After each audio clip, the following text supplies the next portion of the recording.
सपा राष्ट्रीय प्रवक्ता सुधीर चौहान द्वारा किया गया इफ्तार पार्टी का आयोजन। 36 बिरादरी के लोग हुए शामिल। हिंदू मुस्लिम भाईचारे की मिसाल कायम। गढ़मुक्तेश्वर विधानसभा 60 में समाजवादी पार्टी के राष्ट्रीय प्रवक्ता एडवोकेट सुधीर चौहान द्वारा रोजा इफ्तार पार्टी का आयोजन गढ़मुक्तेश्वर में किया गया। इसमें बड़ी संख्या में रोजेदार समय से पहुंचे और सभी ने मिलकर रोजा इफ्तार किया।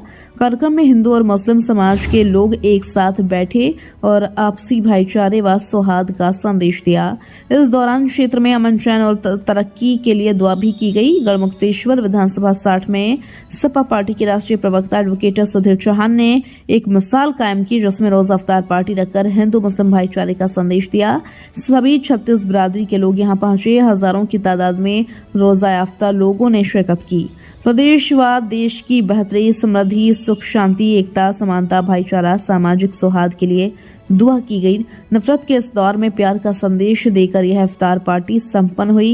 इफ्तार पार्टी में आए सभी मेहमानों को मैं धन्यवाद प्रेषित करता हूं। समाजवादी पार्टी टीम गढ़मुक्तेश्वर के द्वारा एक शानदार प्रयास से आयोजन सफल हुआ। Bureau report. इन मुद्दों को अब की बार गढ़मुक्तेश्वर में उठाया जाएगा। जो जमीनों की लूट गढ़मुक्तेश्वर में इस सरकार ने मचाई है, उन मुद्दों को हम और सतही स्तर पर लाकर किसानों तक मजदूर तक पहुंचकर उनके हकूक की बात करेंगे। और अब की बार हम व्यवस्था के लिए लड़ेंगे, संविधान के लिए लड़ेंगे, एकता के लिए लड़ेंगे, भाईचारे के लिए लड़ेंगे। समाजवादी इस मुल्क को मुख्यमंत्री बनाएंगे। धन्यवाद।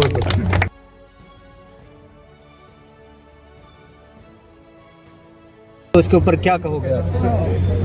स्पष्ट है, इफ्तार पार्टी अपने आप में एक भाईचारे का संदेश देने के लिए हुई है।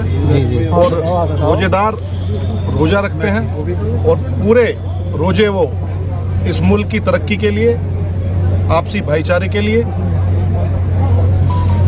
सब मिलजुल कर ये इफ्तार पार्टी इसलिए रखी है कि जो हमारा संदेश जाना है समाज में, क्योंकि आजकल देख रहे हैं कि पूरे केवल उत्तर प्रदेश के परिदृश्य की बात करें या पूरे भारत के परिदृश्य की बात करें, कहीं ना कहीं नफरत, अशांति और वो गले सड़े मुद्दे राजनीति में धकेल दिए गए हैं, जिनके राजनीति में कोई जगह नहीं होनी चाहिए।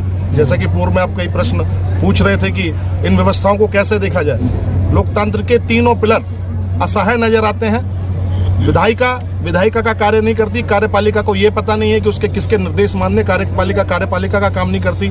और तो और जुडिशरी, जिस संभल की आप बात कर रहे थे, जज साहब निर्णय देते हैं, उन सीओ साहब को बदलने का निर्णय देते हैं, अगले दिन एसपी को हटाकर एसपी बोलता कि मैं इन पे कार्रवाई नहीं कर सकता।